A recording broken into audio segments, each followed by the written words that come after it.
누가복음 23장 39절에서 43절 말씀을 전하겠습니다. 성경을 읽어보면 많은 믿음의 사람들 얘기가 나옵니다. 저는 이 얘기를 볼 때마다 어떻게 이런 믿음을 가질 수 있는가, 너무 기이한 믿음이다, 놀랍기도 하고 어쩜 이렇게 훌륭한 믿음을 지닐 수 있을까, 제게 도전이 되기도 합니다. 이런 말씀들을 들어보면 우리 삶을 돌이켜 볼 수가 있고, 우리는 과연 신앙생활을 제대로 하고 있는 사람인가, 이런 의문점이 들기도 합니다. 신앙이 무엇일까? 믿음이 무엇일까?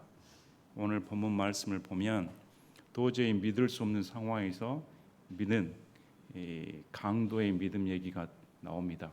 물론 이 강도 얘기는 여기 강도에만 국한된 게 아니라 우리의 모습을 보여주는 사건이기도 합니다. 어떻게 구원을 얻게 되며 어떤 자가 하나님께서 구원시켜 주시는가 얘기가 짧게나마 기록된 사건입니다. 그래서 본문 말씀을 주의 깊게 살펴보면 우리의 인생이 이런 강도와 별반 차이가 없습니다. 이렇게 강도는 자기가 외적으로 강도 짓을 저질러 그에 응당한 심판을 받게 됐고, 저와 여러분도 이 강도보다 더 심한 죄를 지었으면 지었지 절대 덜한 죄인은 아니다. 당시 십자가형은 일반 범죄자들이 달리는 것이 아닙니다. 국가 반역자들, 살인자들, 도저히 사회에서 납득할 수 없는 범죄를 저지른 자들이 로마 법에 의해 로마가 일벌백계로 다스리기 위해 본보기를 보여주게 가장 처참한 형벌이 십자가형입니다. 그래서 여기 나온 이 범죄자는 일반 범죄자, 단순 강도가 아닙니다. 도저히 국가에서 용인할 수 없는 강도를 저질러서 마땅히 십자가에 처할 수밖에 없는 그런 지경이었습니다. 그런데 그가 가운데 달린 예수님을 봤을 때 그의 마음은 어땠을까요? 저자도 예수님을 보고 저자도 우리랑 동일한 범죄자에 불과하고 얼마나 못된 짓을 저질렀으면 저 십자가형에 처해졌을까, 이런 시각으로 보았을 것입니다. 그들은 예수님을 따른 적이 없습니다. 그들은 예수님의 얘기를 들은 적도 없습니다. 예수님의 기적을 본 적도 없으며 예수님이 누구신지 전혀 관심도 없는 사람이었습니다. 단지 몇 시간 안에 자신들이 보았던 예수님의 모습을 보고 한 범죄자는 예수님을 거부했고 한 범죄자는 회개했다는 것입니다. 단 몇 시간에 어떤 예수님을 보았습니까? 기적을 베푸신 예수님, 변화사의 영광을 보여준 예수님, 내가 기도를 했더니 응답해 주신 예수님, 이런 것이 아닙니다. 그냥 십자가에서 일개 한 인간에 불과한, 범죄자에 불과한, 고난을 받은, 모욕을 당한 그 모습을 보고 주님으로 믿었다는 것입니다. 이것이 저와 여러분에게 가능한 일입니까? 여러분은 어떤 예수님을 보고 믿습니까? 여러분은 어떤 예수님을 원하십니까? 이것이 우리에게 도전을 주는 말씀입니다. 나는 과연 이 예수님을 제대로 믿고 있는 사람인가? 나는 과연 이 예수님이 성경에서 말하는 예수님인가? 오늘 수많은 사람들이 예수님 믿는다고 합니다. 그러나 믿는다고 하는 불신자들만 가득 찬 세상이 아닌가 싶습니다. 진짜 예수님 믿는 사람은 제 보기에는 매우 드뭅니다. 그래서 오늘 말씀을 보시면서 진짜 참 믿음이 무엇인가, 어떻게 이런 믿음을 소유할 수 있을까, 저는 이 본문을 볼 때마다 깜짝 놀랄 때가 있습니다. 너무 부럽기도 합니다. 나는 이 범죄자보다 못하는데, 나는 이 범죄자보다 죄만 덜 지었지, 십자가에만 처해지지 않았지, 이런 예수님을 받아들인 이 마음이 제게는 없으니까, 그래서 이게 참 도전이 되는 말씀입니다. 자, 보시기 바랍니다. 39절에 매달린 범죄자 중 하나는 그분을 욕하며 이르되 내가 만일 그리스도이거든 너 자신과 우리를 구원하라 했으나, 매달린 범죄자 중에 하나가 예수님을 욕을 했습니다. 너희가 만약 그리스도이거든, 구원자라고 하면 너도 구원하고 우리도 구원해봐라. 우리를 구원시켜주면, 이 십자가에서 죽음을 면하게 해주면 내가 당신을 구원자로 믿겠다, 단서 조항을 달았습니다. 원래 이 두 범죄자는 함께 욕을 했습니다. 우리 마가복음 15장 32절을 보면 이 두 범죄자 다 예수님을 욕했습니다. 이스라엘 왕 그리스도는 지금 십자가에서 내려와 우리가 보고 믿게 할지어다 하며 그분과 함께 십자가에 못 박힌 자들도 그분을 모욕하더라. 십자가에 달린 두 범죄자 모두 예수님과 함께 십자가에 못 박혔을 때는 사람들이 수제사장과 군사들이 조롱하였습니다. 저가 남은 구원하였으나 자신은 구원하지 못하는구나. 네가 그리스도요 이스라엘 왕이라면 너부터 내려가봐라. 이렇게 조롱하였습니다. 옆에 달린 두 범죄자 모두, 두 강도 모두도 거기에 합세하여 만약에 너가 이스라엘 왕이라면 지금 십자가에서 내려온다면 우리가 자 보고 믿겠다. 기적을 보고 믿겠다. 내게 이런 나를 구원시켜준 확증을 보여주면 보고 믿겠다는 것입니다. 우리 예수는 어떻습니까? 그래, 내가 그럼 그렇게 해줄게. 그럼 다 믿겠지. 이게 아니죠. 예수님이 그들의 응답을 들으신 적이 있습니까? 아닙니다. 그분은 여전히 묵묵부담 십자가에 달리실 뿐이었습니다.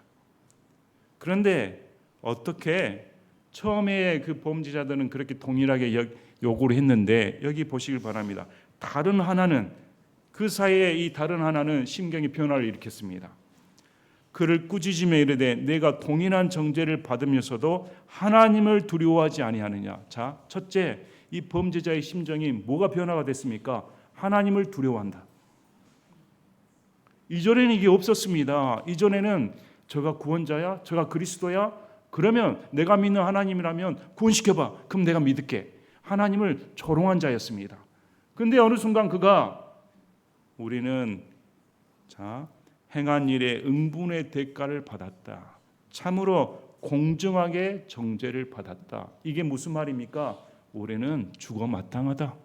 지금 우리가 하나님께 요구해서 이 십자가에서 죽음을 모면하는 것은 원하는 것이 아니다. 우리는 하나님을 두려워했기 때문에 죽어 마땅하다는 것입니다. 이건 마땅하다. 이걸 받아들였습니다. 자, 회개는 내가 죄인입니다. 내 죄 때문에 지옥 가야 마땅합니다. 이걸 받아들이는 것입니다. 이것이 하나님을 두려워하는 것입니다. 하나님을 두려워한다는 것은 내 죄 때문에 제가 지옥 갑니다. 이건 마땅합니다. 그런데 너는 어떻게 우리의 응분의 대가를 받아야 하는 불구하고 저분에게 구원시켜달라고 말할 수가 있는가? 그래서 이 사람은 어떤 부당한 일도 행하지 아니하였느니라. 자, 이 범죄자가 처음에는 이자도 이 예수님도 우리랑 동일한 십자가에 처할 만한 그런 범죄를 저질렀다.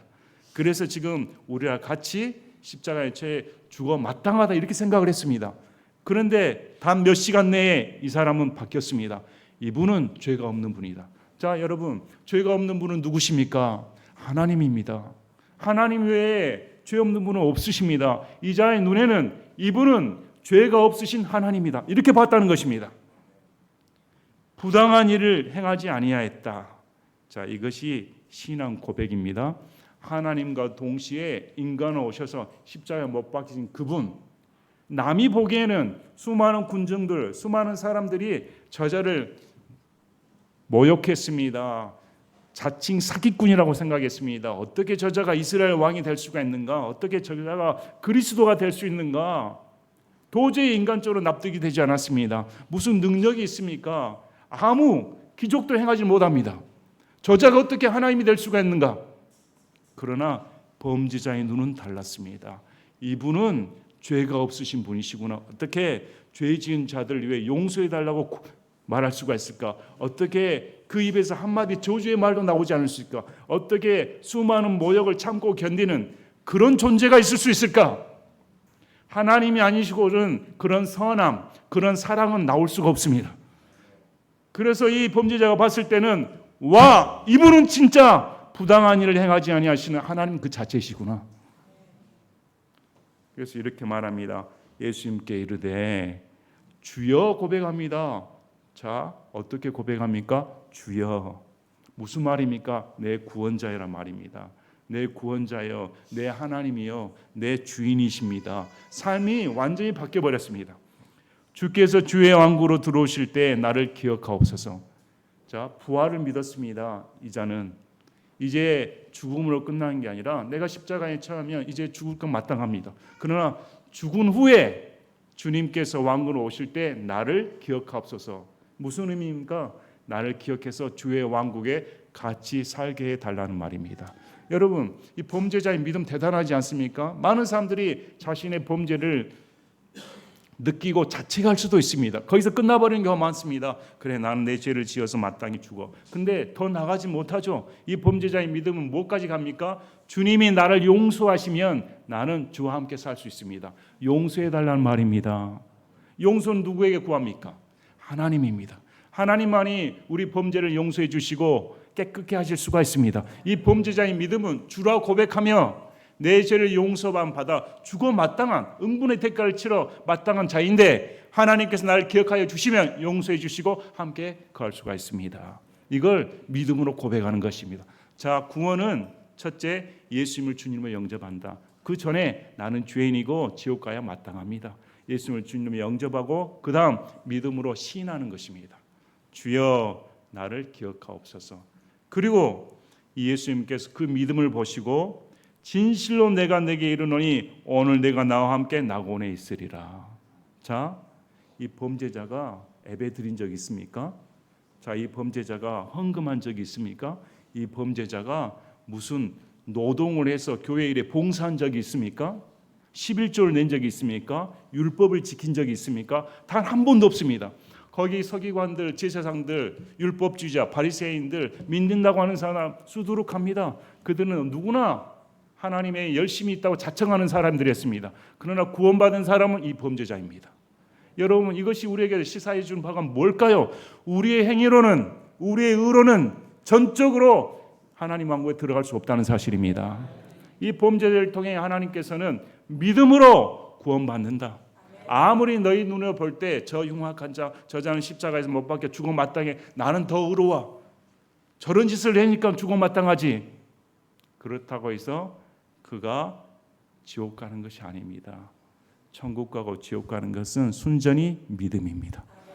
예수님을 어떻게 받아들이는가? 이 상황에서 어떻게 예수님을 주님으로 영접할 수가 있습니까? 여러분이 십자가에 달린 이 범죄자였다면 예수님을 주라 고백할 수가 있습니까? 한 번도 들어본 적이 없고 한 번도 예수님께 응답받은 적도 없는, 신앙 경험도 없는 이 사람이 어떻게 이 범죄자에 불과한 이 취급받는 인간인 예수님을 보고 주라 고백할 수가 있단 말입니까? 저는 이것이 너무 놀랐습니다. 그 과정 중에서 만에 하나 예수님이 십자가 향해서 나를 구원시켜서 내 목숨을 살려준다면 믿겠습니다. 그리고 믿는다면 이해가 됩니다. 그러나 그런 응답은 없습니다. 그는 십자가행과 동시에 죽임을 당합니다. 그리고 죽음 이후에 이 범죄자는 예수님과 함께 당시 지하 세계에 있는 낙원에 함께 내려간 겁니다. 성경에서는 우리가 어떻게 구원받는가 가르쳐 줍니다. 여러분, 구원받으려면 우리가 제가 범죄자입니다. 제가 십자가에 달려서 저는 하나님께 내 의로는 도저히 구원받지 못하는 그런 죄인입니다. 여전히. 그러나 주께서 허락하여 주시면 주님의 왕국에 함께 들어갈 수가 있습니다. 전적인 하나님의 은혜입니다. 자, 구원은 전적인 하나님의 은혜이지 우리의 은은 1%, 0.0001%도 들어갈 수가 없습니다. 오늘 말씀을 보시면 이게 놀랍다는 것입니다. 여러분, 이 범죄자의 믿음이 놀랍지 않습니까? 우리는 보여주면 믿겠다. 우리는 기도 응답하면 믿겠다. 우리는 내 삶 가운데 이런 문제를 해결해 주면 믿겠다. 그제야 예수님을 주라 고백하지 않습니까? 이런 상황에서 어떻게 예수님을 주라 고백할 수가 있단 말입니까? 그래서 오늘 말씀을 보시면 그렇구나. 예수님 믿는 것이 무엇인가? 예수님을 어떻게 따를 것인가? 이 범죄자의 입을 통해 우리에게 오늘 또 교훈을 주는 것입니다. 그래서 제가 이 범죄자의 믿음이 놀랍다, 기가 막히다, 이런 믿음이 너무 부럽다 이렇게 생각하고 있었습니다. 근데 최근에 제가 이 믿음을 곁에서 지켜봤으니까 내가 간증을 해야겠다. 내 기억이 사라지기 전에, 내 기억이 또렷할 때 우리 은혜 침례교회에게 내가 이 형제를 봤기 때문에 내가 곁에서 지켜본 이것을 간증을 해줘야겠다. 이런 믿음의 사람이 내가 경험해 봤기 때문에 이런 상황에서 우리는 어떻게 믿음을 펼칠 수가 있을까? 제게 너무 도전이 되었습니다. 지난 3주간은 어떻게 흘러갔는지 모르겠습니다. 너무 꿈 같은 세월이 흘러가서 야, 이 3주 동안 내가 어떻게 살았지? 내가 뭘 했지? 너무 황홀하기도 하고 기쁘기도 하고 놀라움의 연속이었습니다. 3주 전에 그리 며칠 전에 나승종 님이 몸이 많이 안 좋으시다고 하셨습니다. 몸이 많이 안 좋으셔서 우리 나승종 님은 임방래 자매님의 남편분이십니다. 그분은 예수님을 믿지 않는 분이셨지만 우리 교회를 물신양면으로 도와주신 분이셨습니다. 그런데 이분이 원치 않게 위암에 걸리셔서 작년 약 1년 반 전에 위암 수술을 하시고 건강에 지내시다가 몸에 이상이 왔습니다. 최근에 약 2달 전에 몸에 이상 징후가 발견됐습니다. 그리고 불과 한 달 전에 몸이 급속도로 안 좋아지기 시작했습니다. 그래서 약 한 달 전에 몸이 안 좋으시니까 제가 집으로 방문했습니다. 집으로 방문해서 상태를 보았더니 이분이 너무 몸이 통증이 극심했습니다. 골반으로 통증이 심하니까 이걸 참을 수가 없다. 저는 암에 대한 고통을 당하는 사람을 본 적이 있습니다. 이 암성 통증은 웬만한 진통제로 들지 않습니다. 진통제, 마약류를 쏟아 부어도 통증이 잡히질 않습니다. 그 통증의 강도를 알기 때문에 얼마나 힘드실까. 그래서 제가 할 수 있는 한 수액제 놔드리고 진통제 놔드리는데 별반 도움이 안 될 듯합니다. 그런데 이분은 의지가 굉장히 강하신 분입니다. 회사를 이끄신 분이시고 회장 직함이 있으며 그리고 내노라 하는 사업체를 거닐고 계신 분이셨습니다. 자수성가하신 분이라 의지가 굉장히 강하신 분이셨습니다. 그분은 내가 이제 병원에 가서 치료를 받고 진단을 받고 항암 치료를 받고 나으리라 기대를 하였습니다. 그러나 제 눈에는 그게 소망이 안 보이는 것이었습니다. 그래서 임방래 자매님과 아들을 따로 불러 약 한 달 전입니다. 마음의 준비를 하셔라. 마음의 준비를 하셔라. 내 보기에는 오래 못 버티실 것 같으니까 자매님 마음의 준비를 하셔야 됩니다. 헤어질 준비를 하시길 바랍니다.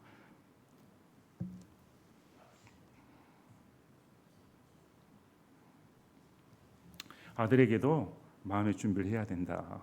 근데 임방래 자매님이 막 펑펑 우시는 거였습니다. 우리 남편 예수님 믿어야 되는데 이제까지 내가 30년을 참았는데 저 상태에서 죽으면 어떻게 되는가? 30년을 참았는데 예수님 믿고 돌아가셔야 되는데 그게 절실한데 어떻게 해야 되냐? 제가 아무 말도 하지 마시기 바랍니다. 아직은 때가 아닙니다. 왜 제가 그렇게 말한 이유가 있습니다. 그분은 우리 병원에 왔을 때 제가 왜 교회 다니시지 그래요? 예수님 믿어보시길 바랍니다 했더니 그분이 제가 예수님 안 믿는 이유가 있습니다. 왜요? 제 동료들 그다음에 제가 사업체를 거느리며 예수님 믿는다고 교회 다니는 사람들 상대해 봤더니 하나같이 불성실하고 거짓말하고 거기는 목사도 포함되어 있습니다. 그러니 이 교회 사람들 못 믿겠다. 내가 그런 여태 교회 다닐 필요가 있는가? 본인은 도덕적 수준이 월등했습니다. 그렇게 살았습니다. 그런데 교회에 다니는 사람들이 믿지 않는 도덕적 수준보다 못하는 삶을 살고 있으니까 내가 교회 다녀서 뭐 하는가?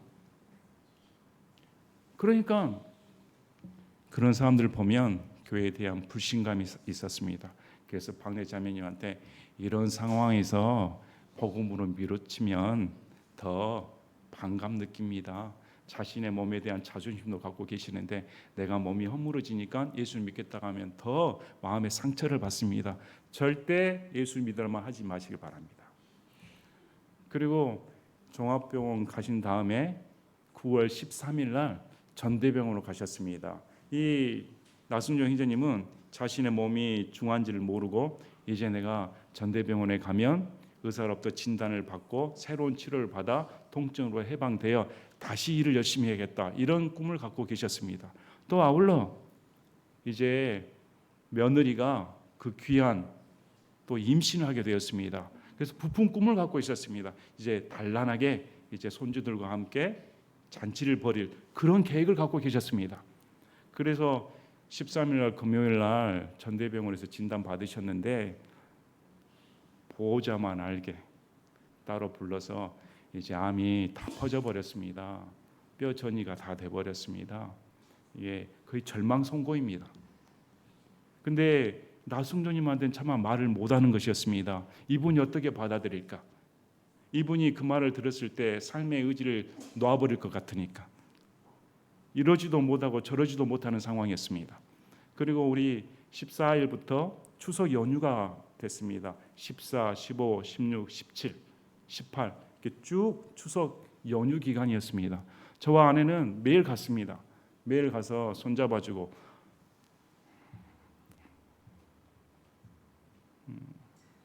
너무 일생이 불쌍한 거였습니다. 그 인생이 너무 불쌍해서 제가 할 게 뭐가 있겠습니까? 그냥 손 잡아주고 대신 울어주고 너무 안타깝다. 일어나길 바란다. 그래서 그분은 의지가 강해서 이제 연휴 기간만 끝나면 의사가 나오니까 의사랑 다시 상담해서 이제 치료 계획을 잡아야죠. 이런 소망을 가졌습니다. 그래서 저하고 이 임방래 자매와 아들은 고민했습니다. 이 사실을 알려야 되나 말아야 되나, 얼마나 절망을 가져다 줄까. 그래서 그러면 기다렸다가 연휴가 끝난 18일 날 의사의 입을 통해 말을 들었으면 하겠다. 그래서 결국 이제 연휴 기간이 끝나고 금요일이 되었습니다. 금요일 날 마음이 두근두근했습니다. 과연 이제 의사가 말을 할 텐데 본인한테는 거의 사망 선고인데 이걸 어떻게 받아들일까 두근두근했습니다. 그래서 제가 전화를 드렸죠. 어떻게 됐습니까? 했더니 다행히 받아들였다. 다행히. 그래서 저희들이 고민한 게 진짜 알고 저러실까? 자신의 병세를 아는데 그걸 입으로 듣는 것을 부인하는 것, 그걸 사실로 맞닥뜨리기가 무서워서 저러실까? 아니면 진짜 모르시는 걸까? 근데 받아들이고 정리하기로 했다. 이게 19일 날 목요일쯤이었습니다. 금요일쯤이었습니다. 19일 목요일. 그래서 제가 우리 아내랑 함께 이제 금요일 날 다시 찾아갔습니다. 금요일 날 찾아갔을 때는 이제 단판 지어야겠다. 이제 그분이 거부하든 말든 내가 예수님의 이름을 증거해야겠다. 그리고 믿고 안 믿고는 그분의 선택이니까. 그래서 그분을 만나 복음을 전했습니다. 형제님, 죄인 아닙니까? 사람이 털어서 먼지 나는 사람 없다고. 우리도 털으면 다 죄인 아닙니까? 근데 하나님께서는 그 죄 하나 때문이라도 지옥을 보냅니다. 왜? 하나님 너무 거룩하신 분이기 때문에 천국에 들어가려면 티끌만큼도 죄가 허락해서는 안 되는 겁니다. 근데 인류는 나승조님을 비롯해 이제까지 죄 지은 적 없습니까?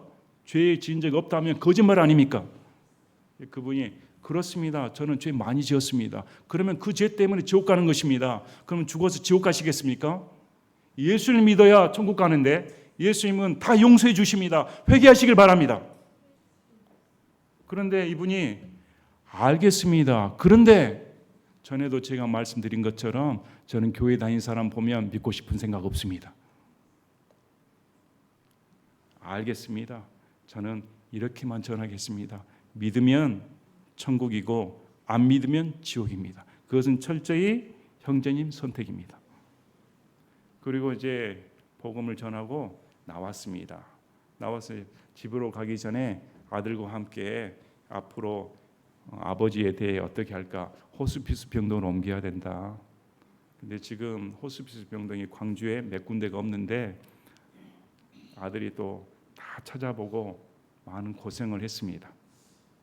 제일 좋은 방법은 바로 암병동 옆에가 완화병동으로 불리우는 호스피스 병동이 있습니다. 전대병원에. 그쪽으로 바로 그냥 옮기기만 하면 되니까 옆에 병실로 옮기기만 하면 되는데 거기가 풀로 다 차서 자리가 나질 않는 것이었습니다. 그쪽으로 가면 좋은데 이걸 운운하고 있었습니다. 근데 갑자기 박래 자매님이 저한테 전화를 주셔서 목사님 어디 계십니까? 저 그냥 옆에 있습니다 했더니 그럼 바로 오시기 바랍니다. 우리 남편이 믿기로 했습니다. 이렇게 전화 온 거였습니다. 그러냐고. 그래서 제가 다시 병실에 들어가 형제님을 보고 물었습니다. 자, 이 임반의 자매님이 안쓰러워서 믿기로 작정하셨습니까? 아니면 내가 날마다 오는 것이 부담스러워서 믿기로 작정하셨습니까? 이건 아무 소용이 없습니다. 이런 거 다 배제하고 내가 진짜 죄인이고 나는 삶에서 내 죄 때문에 나는 지옥 가야 마땅하며 이 죄에서 해방시켜 주신 것은 예수님밖에 없습니다. 진짜 내가 안 믿기로 했던 그 예수님이 나를 구원시켜 주십니다. 이걸 믿으십니까? 했더니 이분이 믿습니다 이랬습니다. 믿습니다. 제가 나중에 그분의 성격을 알게 되었습니다. 그분은 뒤로 돌이키는 법이 없습니다. 믿기로 작정했으면 저와 여러분은 따라가지도 못합니다. 그냥 앞으로 직진입니다. 저는 믿습니다. 이렇게. 얼마나 감사한지요. 얼마나 감사한지. 우리 박내 자매는 울고, 우리 아들은 우리 아버지가 자존심이 강하신 분이라 절대 예수를 믿지 않는다고 생각했는데 저 입에서 예수를 믿는다는 말이 나오는 게 놀랍기만 합니다. 얼마나 감사한지. 그게 20일이었습니다. 20일 날 그리고 하고 나서 하나님께 감사하다. 한시름 났다. 그리고 20일이 지난 시점에서 이제 23일 날 25일 날 하나님의 은혜 가운데 마치 옆에 완화병동 호스피스 병동 1인실이 비어서 25일 날 1인실로 옮겼습니다.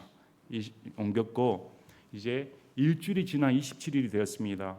그때도 저는 이제 나순종님이 때가 돼서 이제 돌아가시겠다.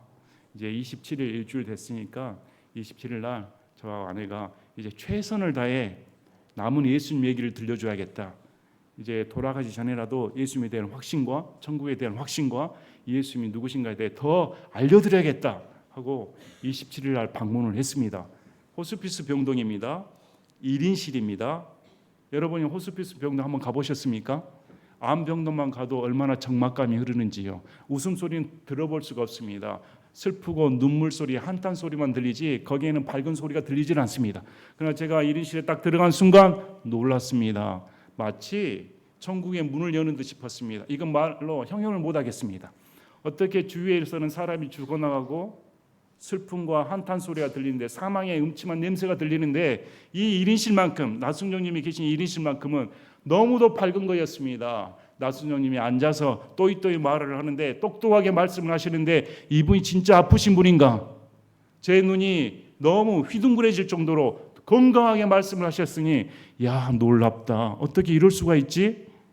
임방래 자매님 웃으시고 아들도 웃었습니다. 저는 지켜보면서 야 임방래 자매님이 얼마나 남편을 사랑하고 남편에게 헌신하는지 또 아들도 10달 부럽지 않게 그렇게 살갑게 효를 하는지 제가 감동받았습니다. 그런데 이 세 식구가 웃음꽃을 피우는 거였습니다.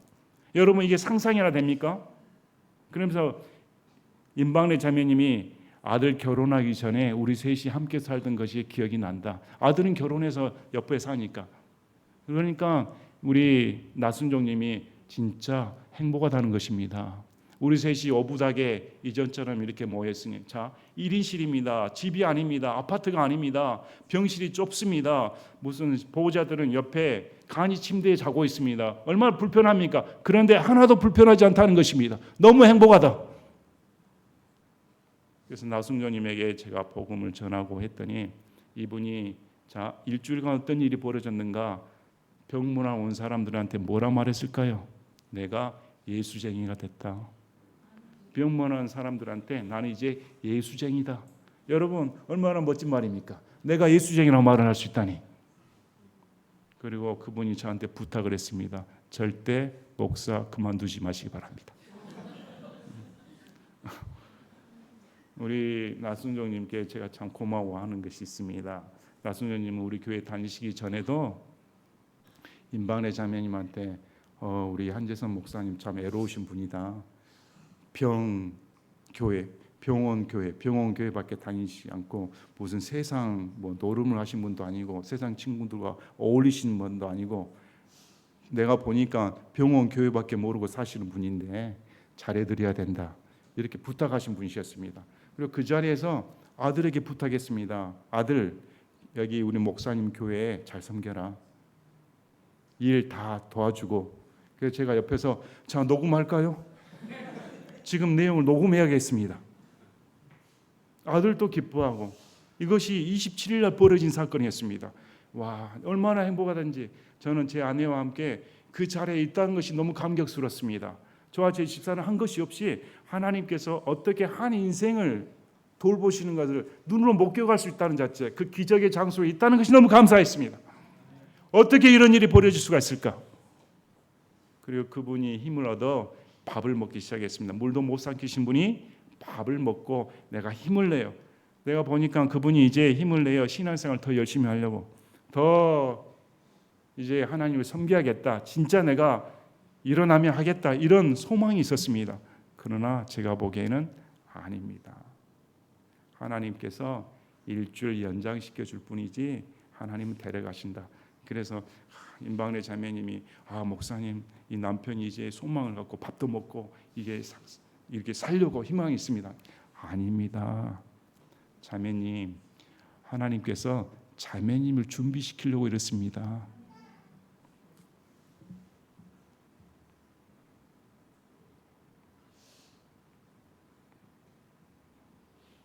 하나님의 선물입니다.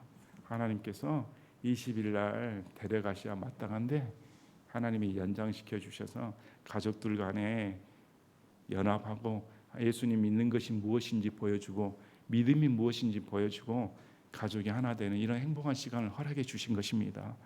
다시 박래님 준비하시길 바랍니다. 그리고 수요일이 됐습니다. 이번 주 수요일입니다. 상태가 안 좋았습니다. 이 상태로 저는 그것이 마지막으로 생각을 했습니다. 그래서 제 아내랑 수요일 날 방문을 했습니다. 상태가 극도로 안 좋았습니다. 그렇게 똑똑하게 말씀하시던 목소리는 찾아볼 수 없고 정신도 그나마 또렷했는데 그분이 이렇게 말씀하셨습니다. 하나님께서 그래도 온 몸에 다 암이 퍼졌는데 뇌 전이를 일으키지 않아서 이렇게 말씀을 듣게 하시니 감사합니다. 이게 나순종님의 고백이었습니다. 나순종님 누워 계셨는데 이제 소변도 배출 못하시고 이제 자신의 힘으로는 어떻게 할 수가 없었습니다. 그래서 그분이 한탄하였습니다. 무너졌다, 다 무너졌다. 이렇게 말씀 못하시는 분입니다. 무너졌다, 다 무너졌다. 무슨 의미일까요? 끝났다는 것입니다. 이제 내 소망이 다 무너졌고 살 희망이 다 무너졌고 하나님을 위해 살 것이 다 무너졌다. 그래서 제가 그 말을 듣고 말씀을 드렸습니다. 나순종님, 죽음은 끝이 아닙니다. 죽음은 문에 불과합니다. 문을 열면 다른 세계로 넘어가는 관문일 뿐입니다. 나순종님, 수많은 사람들이 지옥과 천국을 모르고 살고 있습니다. 근데 나순종님은 문을 열면 곧 죽으시면 죽음이 고통이 아니라 천국으로 넘어가는 그런 복된 순간입니다. 이랬더니 나순종님이 이렇게 말했습니다. 나는 믿어. 자, 모든 게 무너졌는데 그분이 이 말씀을 듣고 고백하는 말이 나는 믿어. 이렇게. 저는 제가 안타까운 게 제가 우리 나순종님을 보고 너무 내가 안타까운 게 이런 귀한 분을 진작 알았더라면 진작 이 분과 교제를 나누고 또 이 믿음의 사람이 이런 절망적인 상황에서 이렇게 믿는 믿음의 말들을 들을 수 있는 게 얼마 남지 않았다는 것이 너무 안타까웠습니다. 너무 애절하고 내게 이런 믿음의 사람을 볼 수 있었는데 그러나 그분한테 이렇게 말했습니다. 형제님 잘 참으셨습니다. 제가 많은 환자들을 보고 예수 믿는 사람들을 봤을 때 예수 믿는다고 해도 죽음을 앞두면 절망하고 하나님을 저주한 사람 많습니다. 근데 형제님은 한 번도 그런 모습을 보이지 않으니 정말 훌륭하십니다. 제가 배웁니다. 참 존경스럽습니다. 그랬더니 그분이 저에게 마지막 말을 하였습니다. 제가 들은 마지막 말.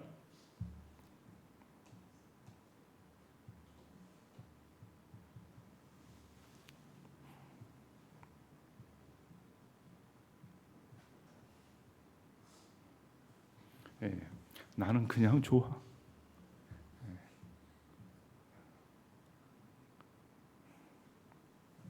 나는 하나님이 그냥 좋아. 그게 제가 마지막 들은 말이었습니다. 참 그분이 예수님께 살려달라고 예수님 살려주시면 믿겠다 이런 거 없습니다. 그분이 무슨 기도의 응답을 받아 그런 거 없습니다. 그분이 건강한 모습을 되찾은 것도 아닙니다. 그분의 삶은 절망적이지 않습니까? 그분이 무슨 예수님에 대한 기적을 맛본 적이 있습니까? 이 범죄자처럼. 그분이 무슨 예배에 나와 설교를 제대로 들은 적 단 한 번도 없습니다. 그런데 어떻게 그분은 예수님을 믿을 수가 있단 말인가? 어떻게 죽음을 앞두고 그냥 하나님이 그냥 좋다는 말을 할 수 있을까? 자기가 무너졌다고 말을 하는데, 모든 소망이 끊어졌다고 말씀을 하시는데, 나는 하나님이 그냥 좋다. 제 모습은, 제가 그 말을 듣는 순간 충격을 받았습니다. 마치 더러운 오물통에 있다가 냄새가 너무 납니다. 2년 전쟁, 교리 전쟁, 시끄러움, 신앙에 무슨 갑론을박, 온통 쓰레기 같은 냄새만 맡다가 이런 하나님이 그냥 좋다는 말을 들었으니까 마치 창문을 열고 신선한 공기를 너무 신선한 거였습니다. 어떻게 이럴 수가 있을까? 또 내게 이런 선물을 주시다니, 내게 이런 하나님의 사랑을 보내서 마지막에 하나님 믿는 것이 무엇인가? 내가 여태껏 지켜본 사람 중에 가장 훌륭한 믿음입니다. 어떻게 이렇게 고백할 수가 있을까? 너무 감사한 거였습니다. 그래서 참 예수님 믿는 것이 무언가, 그리고 나뿐만 아니라 우리 교회에 준 메시지라고 생각합니다. 하나님께서 나순교님을 통해 우리 성도들에게, 우리 은혜침례교회 성도들에게 어떤 은혜를 베푸시는가. 그래서 우리 성도들도 아셔야겠다.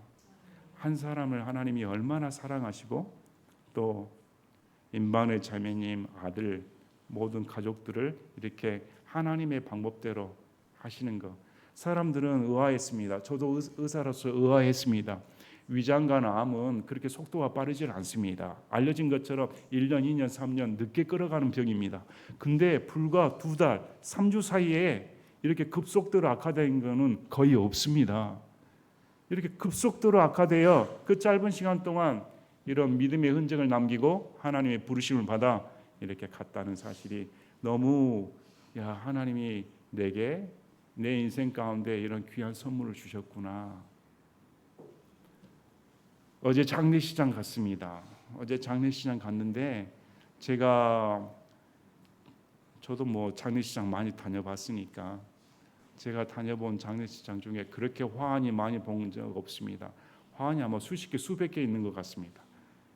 워낙 사업을 번창해 하신 분이고 알려진 사업가이기 때문에 인맥도 있고 직함도 회장, 대표 여러 얼굴이 알려지신 분이니까 유명 인사니까. 근데 조문을 드리러 갔더니 거기 위패에 이름 위에 어떻게 적혀져 있었습니까? 성도 나승종. 아들이 제게 말을 했습니다. 목사님 너무 감사합니다. 아버지 조남을 적는데 위에 뭐라고 명칭을 적을까? 성도라는 이름을 적을 수 있어서 너무 기쁩니다. 여러분, 이 세상에서 가장 기쁜 이름이 뭘까요? 여러분에게 지켜진 앞의 이름, 무슨 호입니까? 무슨 직함입니까? 무슨 대표, 회장이 중요합니까? 아니죠. 세상은 그런 직함을 줄 수 있겠습니다. 그러나 세상이 줄 수 없는 직함, 하나님만이 주실 수 있는 직함은 성도입니다. 여러분 성도 맞습니까? 여러분 성도 누구 불리울 수 있습니까? 그 인생 가운데 마지막에 성도 나승종, 얼마나 감사한지요. 참 생각해 보면 너무 아쉽기도 합니다. 저도 지금 생각하면 눈물이 나고 아쉽고, 이분과 같이 있고 싶었는데 너무 짧은 순간이었다, 이렇게 생각을 하니까 참 애절하기도 합니다. 하물며 저도 이렇게 느끼는데 임방의 자매님과 아들은 어떻겠습니까? 이제 아파트 들어가면 썰렁할 텐데 하나님께서 남은 가족들을 위로해 주시기를 기도하고 여러분들도 기도해 드려야 됩니다. 또 이런 훌륭한 본을 보여주신 나승종, 이 믿음을 통해 참 우리 교회의 큰 선물이다, 이렇게 생각을 합니다. 교회가 존재하는 목적이 뭡니까? 교회가 이루어진 목적이 뭘까요? 구원입니다. 한 사람의 혼이 온 천하보다 귀하다. 한 사람이 오니. 그래서 오늘 말씀을 보시면서 나는 어떤 예수를 믿고 있는가? 나는 과연 이 상황에서, 이 범죄자 상황에서, 아니면 나순종 형제님의 상황에서 하나님을 과연 모든 것 배제하고 내 상황과 아무 상관없이 그냥 하나님이 좋습니다, 이렇게 고백할 수가 있을까? 생각해 보시는 여러분이 되시기를 진심으로 바랍니다. 제가 기도하고 마치겠습니다.